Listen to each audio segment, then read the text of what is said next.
Hey, what's up guys? Welcome back to the Breakdown Automotive. Today we're going to be talking about the updated cost of ownership for the L322 Range Rover. Now, about a month ago I did a video on this explaining that in the past year I had spent about $15,000 keeping this car running. However, over the past month I have ran into another unexpected issue with the Range Rover, which has brought the cost of ownership up to a really unbelievable amount to have only owned this car since October 2016. Before we jump into this video, I just want to say if you enjoy automotive content, go ahead and subscribe to the channel and tick that notification button next to it to get notified every time we upload a new video to the Breakdown Automotive. Also, you can check out the corresponding article with the Range Rover below on the breakdown.xyz/auto. It's the first link down in the description below. For now though, let's go ahead and jump into the video explaining the new cost of ownership for the Range Rover. About a month ago I did a video on the Range Rover about the cost of ownership, which came out to about $15,000 for the year that I owned it, and that worked out to be about $1,250 a month. Keeping with that theme though, the Range Rover decided it needed new tires, so I went ahead and ordered some on Tire Rack for about $1,000 and had them shipped to the garage where I have Rachel worked on. You would think that tires on this car would be a pretty simple thing to replace. You order tires, you take them to the shop,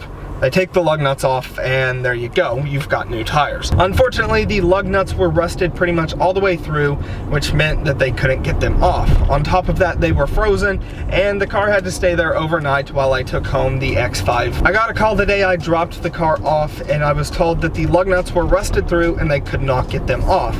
On top of that, they were worried that the struts would be rusted through, but luckily, it was just the lug nuts that needed to be replaced. So on top of the $1,000 tires, I also had to buy lug nuts, which came out to about $270, and then I also had to pay the labor for the car to be worked on, which was another $300. Overall, not too bad to have the car worked on, but when you consider the cost of tires, the labor, the new lug nuts, and everything else that went into it, it actually worked out to be a decent chunk of change for new tires. On top of that though, the car payment worked out to about $752, and the insurance worked out to about $400. And then in the past month, I've spent about $200 on gas. So the new cost of ownership for the Range Rover works out to be about $17,900. So to make it even, we'll just say $18,000 since October 2016 to keep this car running. So keeping with the cost of spending money on this car, we're going to get gas for it right now, but I just thought it would be interesting to go ahead and update you guys on the cost to own the Range Rover since October 2016.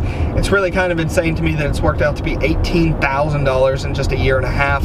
It's actually pretty terrifying to think about what this car is going to cost to run for another 2 years. Nevertheless guys, thanks for watching. I hope you enjoyed. If you did, leave a thumbs up and subscribe to the channel for more automotive content. If you're interested in the first video where I explained everything else that I had done to the car, go ahead and click the link down in the description below to check out the first video.